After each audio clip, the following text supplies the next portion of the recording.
जैसा कि हमने बोला था कि हम अपने गौतम के previous year question video series में सारे सब्जेक्ट्स के क्वेश्चन लेके आएंगे, तो उसी सीरीज में नेक्स्ट वीडियो हम लेके आए हैं फिर कंप्यूटर से रिलेटेड प्रीवियस ईयर क्वेश्चन का, जिसमें अपन ने CPCT पुराने पटवारियों के पेपर और जहाँ पे भी इम्पोर्टेंट क्वेश्चन दिखे हैं प्रीवियस ईयर के, वो सारे अपन लेके आए हैं। तो चलिए शुरू करते हैं जल्दी से। फेसबुक क्या है, पहला क्वेश्चन। तो अपने को बताइए, फेसबुक एक सोशल नेटवर्किंग साइट है। इसके अलावा कौन कौन सी साइट है? तो फेसबुक हो गया, ट्विटर हो गया, व्हाट्सअप हो गया, इंस्टाग्राम हो गया, यूट्यूब हो गया। तो ये सारी चीज़ें हैं। अब इनकी अपन को डेट भी याद रखनी है कि कब कब इनकी लॉन्च हुई थी। जैसे फेसबुक हुई थी 2004 में, यूट्यूब हुआ था 2005 में, ट्विटर हुआ था 2006 में। इसकी शॉर्टकट ऐसे बन सकती है फुट, FUT, 456। ठीक है ना, तो इसको याद रखें। ऐसे व्हाट्सअप और इंस्टाग्राम को भी याद रखें कि उनकी 2009-10 में हुआ था। ठीक, इस तरह से आपको याद रखनी है। ठीक, नेक्स्ट क्वेश्चन में चलते हैं। वेब ब्राउज़र कुकीज़ क्या है?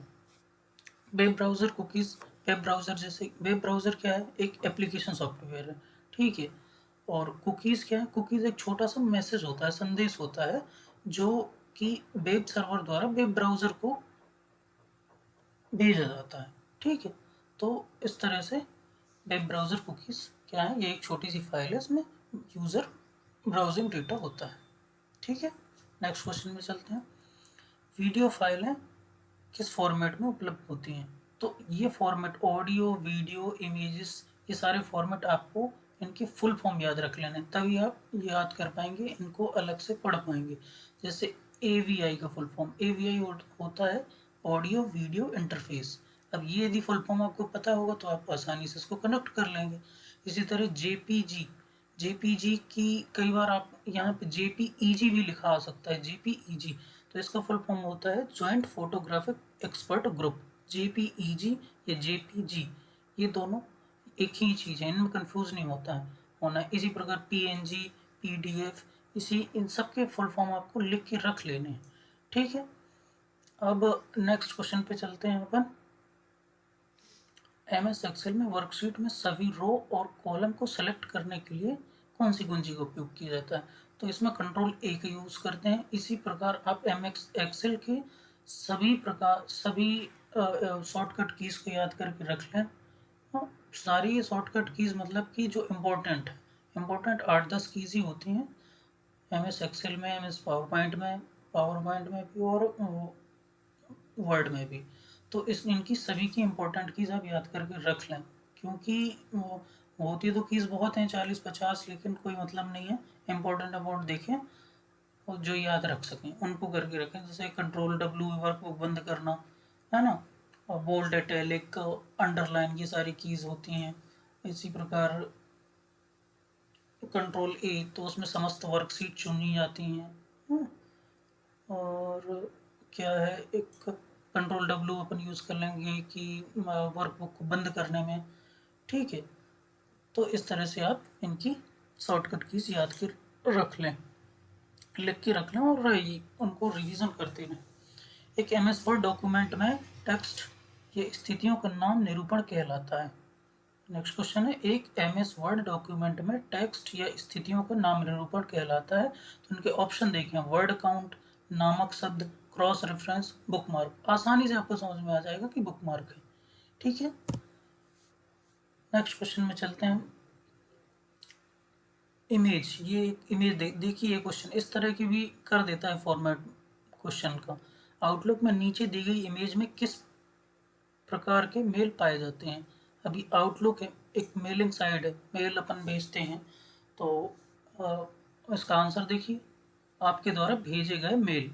आउटलुक में नीचे दी गई इमेज में किस प्रकार के मेल पाए जाते हैं? तो किस प्रकार के आपके द्वारा भेजे गए मेल, जो जो अपन भेजते हैं मेल, वो इस इमेज में। ऐसे किसी और क्वेश्चंस का भी इमेज डाल के और पूछ सकता है। तो आप ये फॉर्मेट जरूर ध्यान रखें कि थोड़ा सा एक्टिव होकर अपन को काम करना है वहाँ पे, एग्जाम रूम में भी और पढ़ते टाइम पे भी।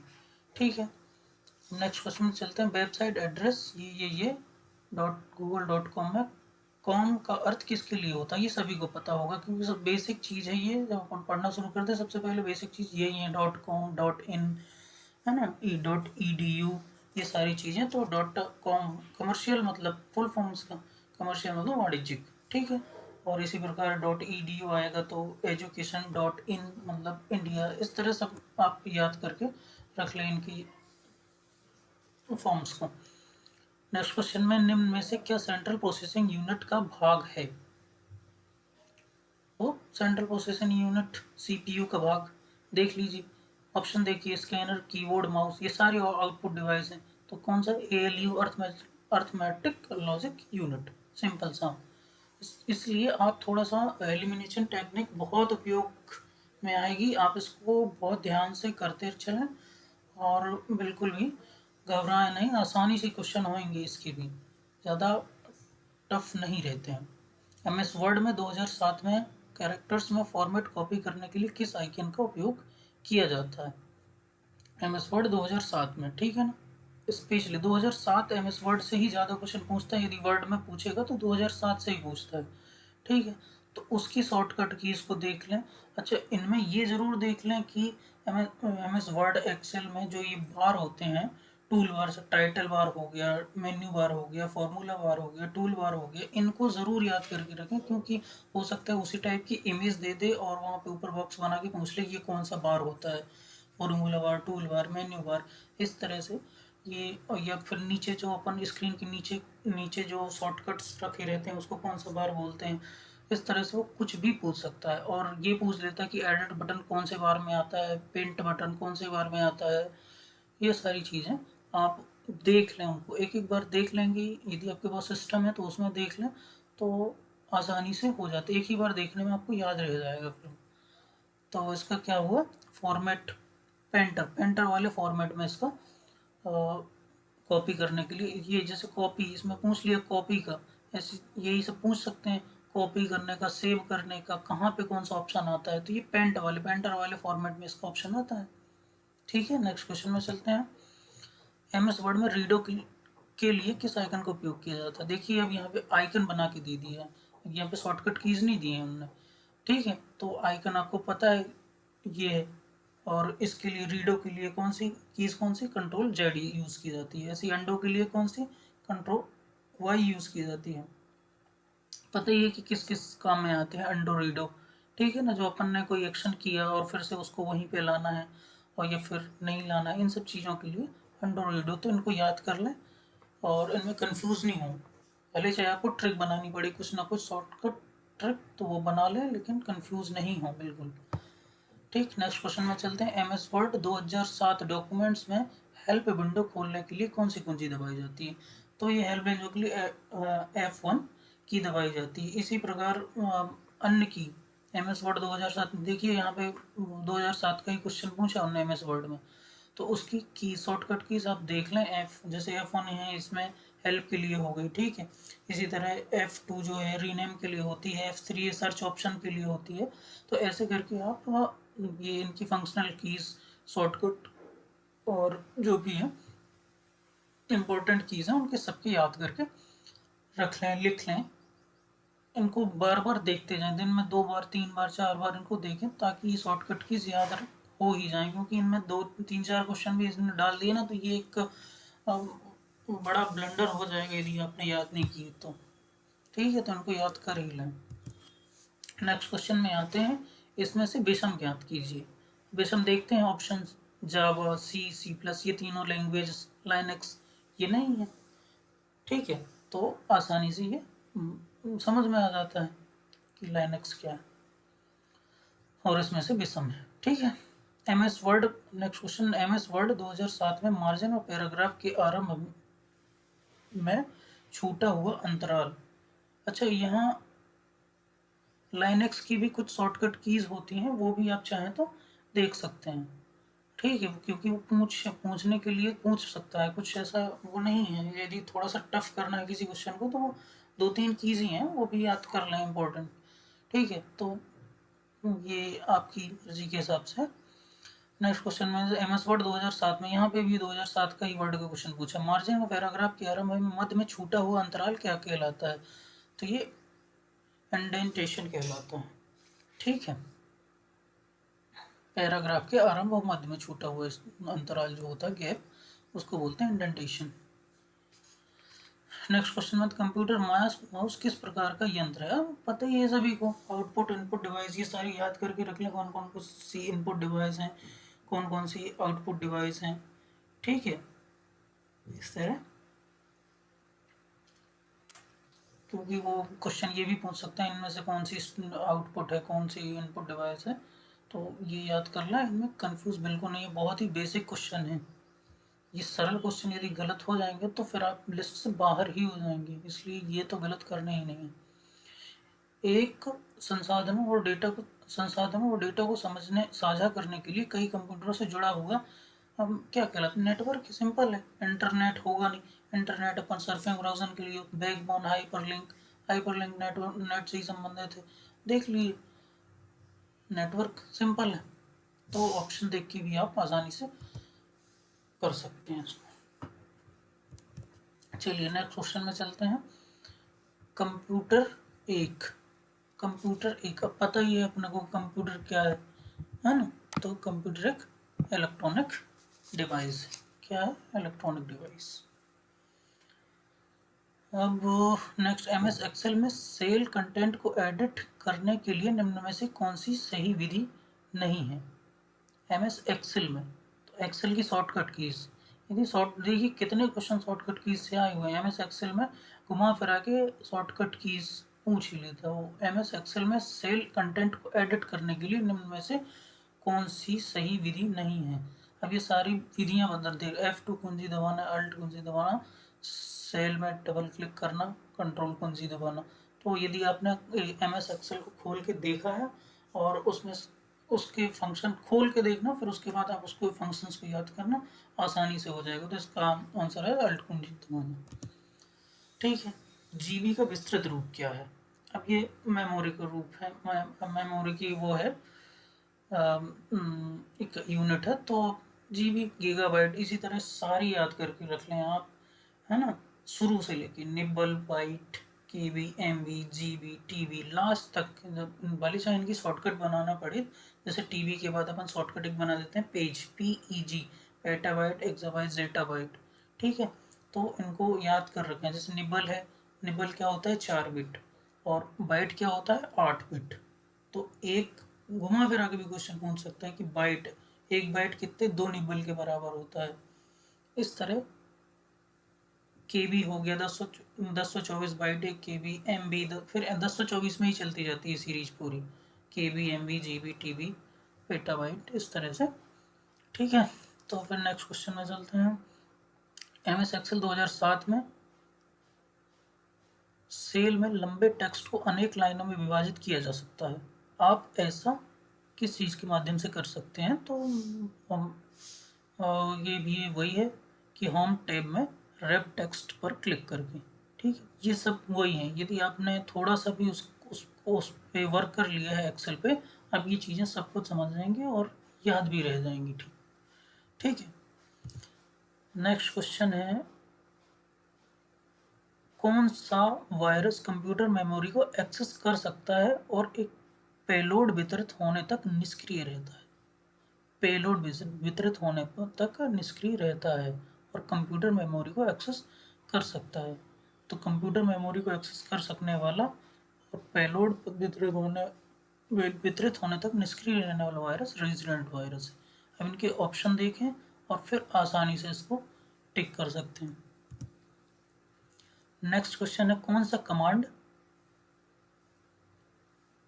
लाइनेक्स में आपकी चालू वर्किंग डायरेक्टरी का पूर्ण पथ नाम प्रिंट करता है? अब कुछ शब्द इसमें ऐसे रहते हैं कंप्यूटर के पेपर में कि अपन समझ नहीं पाते उनका हिंदी ट्रांसलेशन, तो उनको इंग्लिश ट्रांसलेशन भी देख लें, आसानी से क्वेश्चन हो सकते हैं फिर उसमें।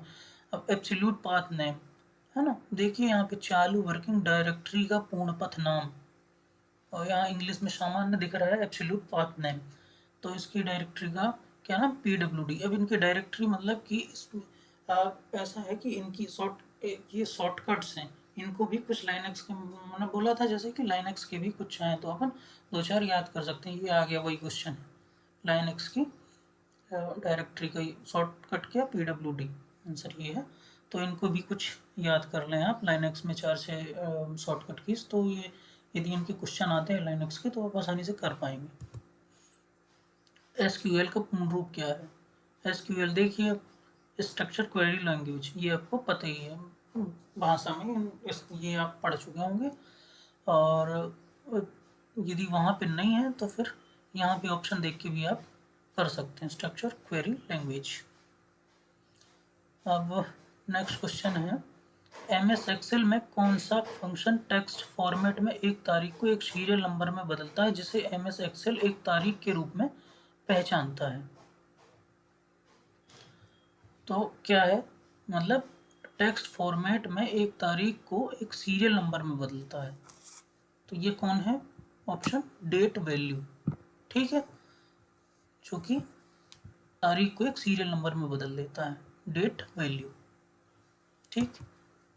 अब नेक्स्ट क्वेश्चन में देखते हैं, the most method of entering text and numerical data into a computer system, मतलब कि टेक्स्ट को न्यूमेरिकल डेटा में करने के लिए क्या यूज़ किया जाता है? सिंपल है, कीबोर्ड यूज़ करते हैं, स्कैनर प्रिंटर तो यूज़ कर नहीं सकते, प्लॉटर है तो बड़े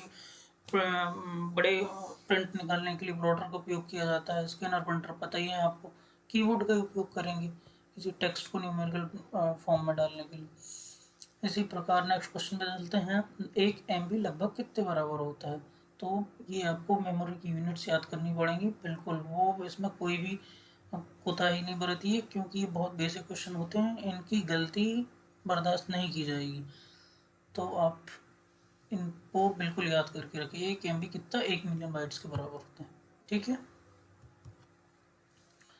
नेक्स्ट क्वेश्चन, उस प्रक्रिया का नाम क्या है जिसका उपयोग उच्च स्तरीय भाषा में निर्देशों की श्रृंखला को परिवर्तित करने के लिए किया जाता है जिसे कंप्यूटर पर चलाया जाता है?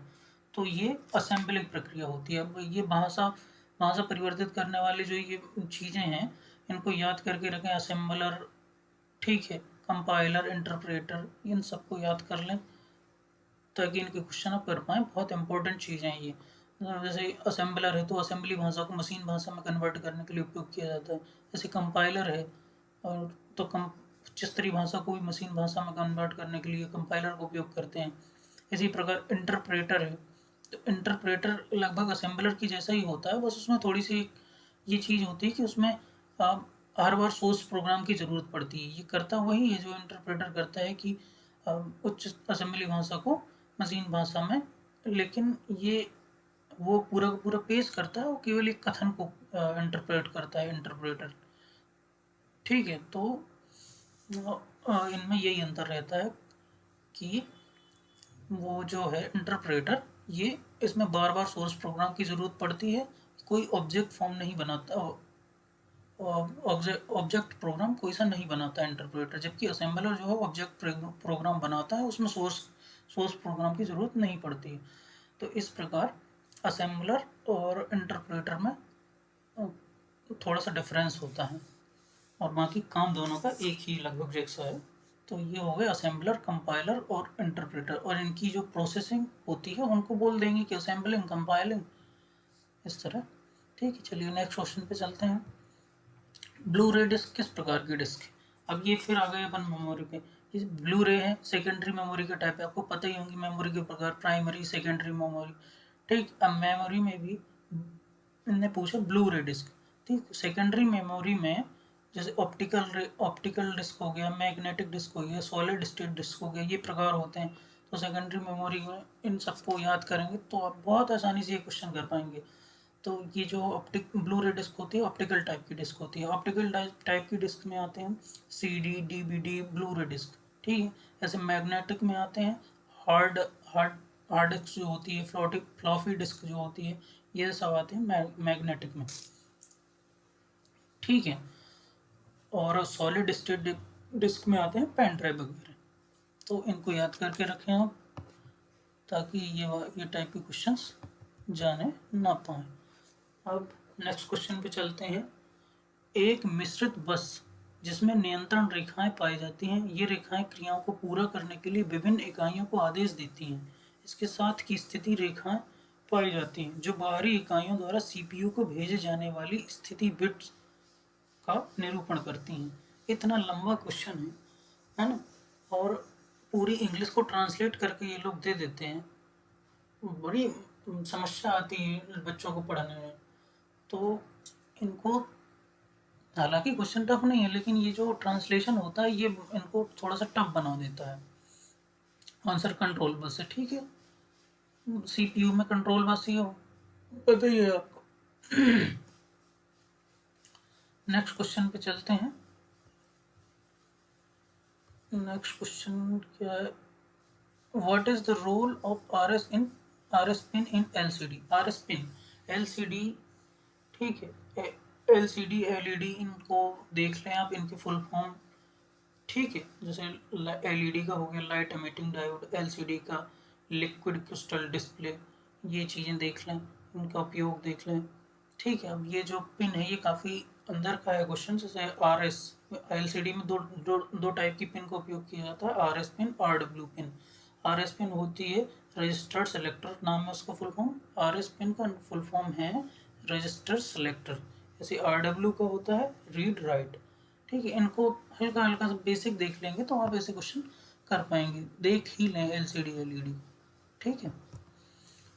इसके बाद नेक्स्ट क्वेश्चन पे आते हैं। पक, पक एक स्लैंग है जिसका उपयोग उसका वर्णन करने के लिए किया जाता है जिसे मूल एप्पल आई मैक के साथ शामिल किया गया है। पक राउंड माउस, राउंड माउस को उपयोग, राउंड माउस के लिए उपयोग किया जाता है पक शब्द का, ठीक है। उसके बाद नेक्स्ट क्वेश्चन पे चलते हैं अपन। बाइनरी नंबर सिस्टम का आधार या मूलांक होता है। अब बाइनरी का पता ही, बाइनरी दो दो होता है, बाइनरी दो मतलब 0 और 1, ठीक है ना। इसी तरह सभी का ध्यान रखें आप, इनको भी देख लें, बेसिक बेसिक चीज़ें इसकी देख लें। Binary, decimal, octal, hexadecimal, decimal में 10 हो गया, इसी तरह सबको थोड़ा थोड़ा सा देख लें, ठीक है। नेक्स्ट क्वेश्चन पे आते हैं। कौन सी graphics card memory graphics card का बेहतर परफॉर्मेंस देने वाले ब्लॉक राइट, राइट पर बिट को सपोर्ट करती है, ठीक है। आंसर है S G RAM. S G RAM क्या है, ये है डायनामिक रैम का एक प्रकार है। S G RAM full form इसका हो गया synchronous graphics random access memory. मतलब कुल मिला के कि उसमें दिख रहा है ग्राफिक्स कार्ड का बेहतर परफॉर्मेंस किसके लिए, ग्राफिक्स कार्ड। अब ग्राफिक्स कार्ड मतलब वीडियो, लगभग ऑडियो वीडियो फॉर्मेट के लिए, तो ये इसका synchronous graphics random access memory, ठीक है। अब इनको इनको अपन रैम के ही प्रकार है, तो रैम रोम आपने अच्छे से पढ़ ही लेनी है। क्वेश्चन उनमें बिल्कुल पक्का ही रहता है कि रैम और रोम से क्वेश्चन बनते ही बनते हैं, ठीक है। तो इनको थोड़ा सा अच्छे तरीके से पढ़ लें, थोड़ा डीप करके। नेक्स्ट क्वेश्चन पे चलते हैं। कंप्यूटर पर ध्वनि उत्पन्न करने के लिए निम्न में से कौन सा एक विस्तार कार्ड या आईसी है जिसे स्पीकर या हेडफोन के माध्यम से सुना जा सकता है। Sound card. अब देखिए इसको, ऑप्शन देखिए, sound card, network card, tuner card, interface card. बिल्कुल भी दिमाग नहीं लगाना है, सिंपल क्वेश्चन है, ठीक है ना। ध्वनि उत्पन्न करने के लिए कंप्यूटर साउंड कार्ड का उपयोग किया जाता है, ठीक है। नेक्स्ट क्वेश्चन पे चलते हैं। नेक्स्ट क्वेश्चन है, रास्टर स्कैन सिस्टम में फ्रेम बफर मेमोरी क्षेत्र सभी स्क्रीन बिंदुओं के लिए का सेट काहे का सेट रखता है या होल्ड करता है। तो रास्टर स्कैन सिस्टम में फ्रेम बफर मेमोरी क्षेत्र में सभी स्क्रीन बिंदुओं के लिए, देखिए क्वेश्चन इसमें ट्रांसलेशन से आते हैं बहुत सारे, तो आप उनको एक बार समझ में नहीं आए तो 2 बार पढ़ें, 3 बार पढ़ें, समझ आ जाए आराम से ऑप्शन को टिक करें, ठीक है ना। क्वेश्चन समझ ही लें तरीके से, उसके बाद में टिक करें, तो इसका हो जाएगा तीव्रता मान, ठीक है, इंटेंसिटी वैल्यूज। नेक्स्ट क्वेश्चन पे चलते हैं। आपको यह तय करने की सुविधा देता है कि कितने अवैध लॉगिन के बाद खाता लॉक होगा, ठीक है, कितने अवैध लॉगिन के बाद खाता लॉक होगा। अब जैसे कोई सी भी खाता खोलते हैं, लॉगिन करते हैं उसमें, यदि पासवर्ड गलत हो जाता है, कुछ भी हो जाता है, तो अपन को दिखने लगता है कि कितने लॉगिन आपने एक बार गलत लॉगिन किया है, 2 बार गलत लॉगिन कर दिया है, या कितने लॉगिन आपके शेष रह गए हैं, ये सब चीज़ें कौन बताता है? खाता लॉगआउट थ्रेशोल्ड। क्या है? खाता लॉगआउट थ्रेशोल्ड। ठीक, ऑप्शन देखिए इसके और आराम से आप कर लेंगे। नेक्स्ट क्वेश्चन पे चलते हैं। यूनिक्स में पहली प्रक्रिया है जो कंप्यूटर प्रणाली की बूटिंग के दौरान शुरू होती है। ठीक है, अब यूनिक्स पता है आपको, ऑपरेटिंग सिस्टम, ठीक है, जिसका आविष्कार 1969 में किया गया था, यूनिक्स। और इसका फुल फॉर्म भी देख लें आप, यूनिप्लेक्स, ठीक है, इंफॉर्मेशन कंप्यूटर सिस्टम, इस तरह से।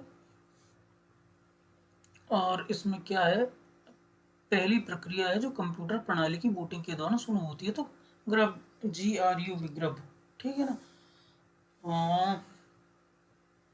ठीक है, इसके बाद नेक्स्ट क्वेश्चन चलते हैं अपन। Which of the following is hardware? निम्न में से कौन सा एक हार्डवेयर? ठीक है, तो पता ही है हार्डवेयर सॉफ्टवेयर। प्रिंटर है, तो ये क्या है? ठीक है, प्रिंट करने के लिए वर्ड डॉक्यूमेंट, ये सब ये चीज़ें, प्रिंट करने के लिए इमेज, प्रिंट करने के लिए इंस्टॉलेशन सेटअप। हाँ, ऑप्शन देखें, एक सामान्य सा क्वेश्चन लगेगा आपको, आंसर एक प्रिंटर। ठीक है, निम्न में से कौन सा एक भाषा प्रोसेसर है? अब भाषा देखिए, इसमें ऑप्शन देखिए आप, विंडोज, पेंट, एक्सेल, इंटरप्रेटर। आसानी से मिल जाएगा कि क्या है, इंटरप्रेटर।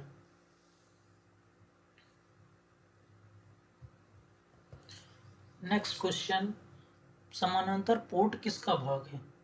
समानांतर पोर्ट, पोर्ट तो पैरेलल पोर्ट जो होता है वो एक मदरबोर्ड का ही भाग होता है। मदरबोर्ड देखी होगी आपने, यदि उसमें बहुत सारी चिप्स रहती है, छोटी छोटी सी एकदम, सब एक दूसरे से लिंक्ड, मेटल का रहता है वो मदरबोर्ड कंप्यूटर में, तो उसी में ही ये पैरेलल पोर्ट रहता है। तो किसका भाग है? मदरबोर्ड का।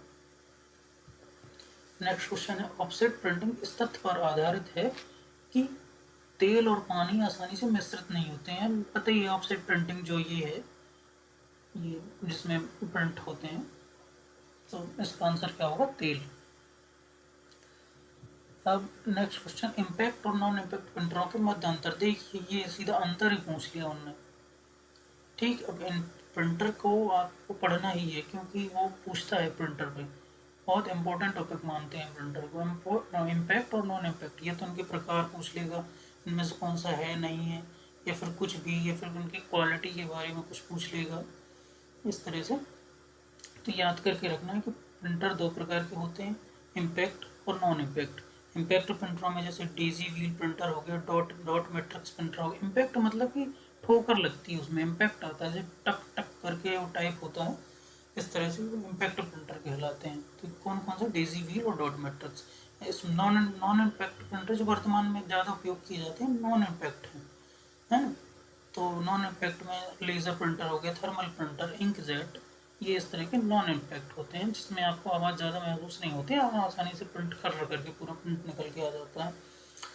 और ये याद रखें कि प्रिंटर में जो क्वालिटी, DPI, उसकी ये यूनिट जो होती है इकाई, वो DPI, डॉट पर इंच, इनसे मापी जाती है। ये क्वेश्चन सीधा पूछ सकते हैं वो, DPI।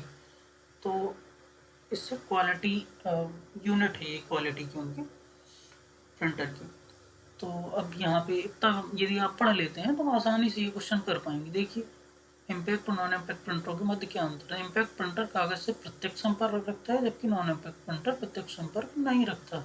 बस सिंपल है, इम्पैक्ट प्रत्यक्ष संपर्क रखता है तभी टक टक करके टाइप करता है, मारता है उसमें, है ना। और नॉन इम्पैक्ट आसानी से प्रिंट दे देता है बिना संपर्क के। ठीक है, अब नेक्स्ट क्वेश्चन है, निम्न में को क्या है, को मध्य बिटरेट्स और VBR के सर्वश्रेष्ठ MP3 इनकोडर माना जाता है? तो लेम है, सर्वश्रेष्ठ MP3 इनकोडर लेम है, इसको याद करके ही रख लें आप। सर्वश्रेष्ठ बढ़िया इनकोडर है, अच्छी क्वालिटी में MP3 इनकोड करता है लेम। नेक्स्ट क्वेश्चन है, निम्न में से कौन सा एक ऑडियो फाइल प्रारूप है? अब ये फिर से वही है, ऑडियो वीडियो फाइल प्रारूप। तो इनको आपको याद करके रखना है, एक आध क्वेश्चन फंसेगा ही फंसेगा, और बहुत ही ज़्यादा नहीं है। ऑडियो का ऐसे 5-6 यूनिट, और वीडियो का, इमेज का, पीडीएफ का, इस सभी का थोड़ा थोड़ा सा 5-6 तो फुल फॉर्म है, याद कर लेंगे, पक्का है एक आध क्वेश्चन आएगा ही आएगा इसमें से। तो यहाँ पे जैसे कि निम्न में से कौन सा ऑडियो फाइल फॉर्मेट है, तो AAC एडवांस्ड ऑडियो कोडिंग, ये है ऑडियो का।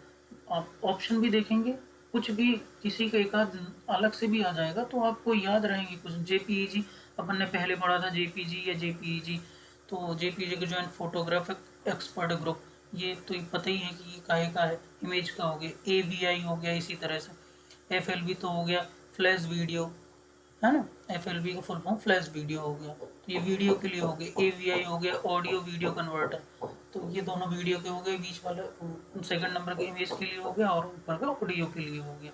तो आसानी से हो गया। और एक ऑडियो फाइल पर कौन सा है, advance audio coding AAC answer, ठीक है ना। अब नेक्स्ट क्वेश्चन पे चलते हैं। क्या है, डिफ़ॉल्ट प्रिंटर को कैसे बदला जाता है। डिफ़ॉल्ट प्रिंटर, अब ये प्रोसेस दे दी, यदि आपने करके देखा है तो बहुत ही आसान है ये क्वेश्चन। कुछ लोगों को बड़ा वो लगेगा कि क्या है इसमें, फंस जा रहे हैं, जबकि ये बहुत आसान सा क्वेश्चन है। डिफ़ॉल्ट प्रिंटर को कैसे बदला जाता है, अपना प्रोसेस बता दिए। पहले सर्च बॉक्स में गए, फिर टाइप किया, फिर क्लिक किया, है ना। यही ना करेंगे, सर्च बॉक्स में जाके टाइप करेंगे, फिर उसके बाद क्लिक करेंगे, और फिर चयनित प्रिंटर पर राइट क्लिक करके उसको डिफ़ॉल्ट सेट कर देंगे तो सेट हो जाएगा। ये प्रोसेस है, तो बहुत आसान क्वेश्चन बन जाएगा। इस तरह से अपने क्वेश्चन ख़त्म होते हैं। और नेक्स्ट पेपर वीडियो अपन लेके आएंगे। यदि आप को लगता है तो इसके ज़रूर लगता है तो आप इसको लाइक और सब्सक्राइब ज़रूर करें, ताकि हम मोटिवेट रहें और ऐसे ही आपके लिए बढ़िया सा वीडियो लेके आएँ जो कि बहुत ही बेनिफिशियल साबित होगा। चलिए फिर मिलते हैं नेक्स्ट वीडियो पे। धन्यवाद।